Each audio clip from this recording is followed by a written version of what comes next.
मेहनत ने साबित कर दिया कि साधनों की कमी कभी भी सपनों को पूरा करने में बाधा नहीं बन सकती। संसाधनों की कमी से कभी हार नहीं माननी चाहिए।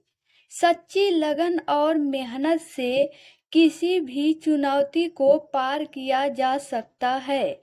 हमें अपने सपनों को पूरा करने के लिए मेहनत, सृजनशीलता और विश्वास की जरूरत होती है।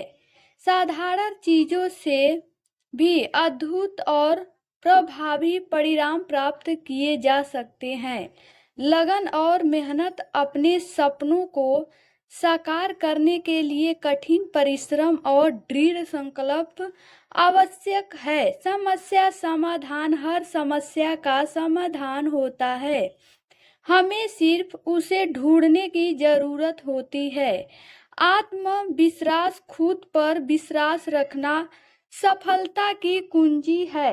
साधनों का सही उपयोग, उपलब्ध साधनों का सही और प्रभावी उपयोग करने से भी बड़ी बड़ी उपलब्धियां हासिल की जा सकती हैं। दीपक की कहानी हमें सिखाती है कि मेहनत और सृजनशीलता के बल पर हम अपने सपनों को साकार कर सकते हैं, चाहे परिस्थितियां कितनी भी कठिन क्यों न हो। प्राचीन समय की बात है, अयोध्या नगरी में हरिश्चंद्र नामक एक राजा राज्य करता था। हरिश्चंद्र अपने सत्य और धर्म के लिए विख्यात थे। वे अपनी प्रजा के प्रति अत्यंत न्यायप्रिय और करुणामय थे। सत्य पर दृढ़ रहना उनकी सबसे बड़ी विशेषता थी और इस कारण से वे सत्यवादी राजा के नाम से प्रसिद्ध थे। एक दिन राजा हरिश्चंद्र अपने राज्य में घूम रहे थे जब उन्होंने एक ऋषि को तपस्या करते देखा। ऋषि विश्वामित्र ने उनकी तपस्या भंग करने पर राजा को शाप दिया।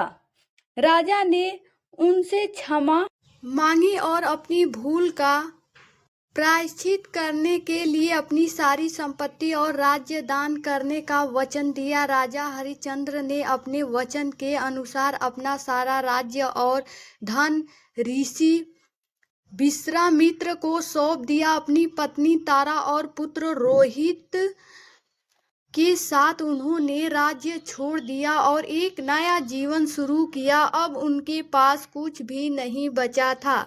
कठिनाइयों का सामना, हरिश्चंद्र और उनके परिवार ने बहुत कठिनाइयों का सामना किया। एक समय ऐसा आया जब जीविका चलाने के लिए उन्हें काशी के शमशान घाट पर काम करना पड़ा। राजा हरिश्चंद्र वहां शवों का अंतिम संस्कार कराने का कार्य करने लगे। उन्होंने यह काम भी पूरी निष्ठा और ईमानदारी से किया। उसी समय उनकी पत्नी तारा और पुत्र रोहित जंगल में जीवन यापन करने लगे। एक दिन एक सांप के काटने से रोहित की मृत्यु हो गई।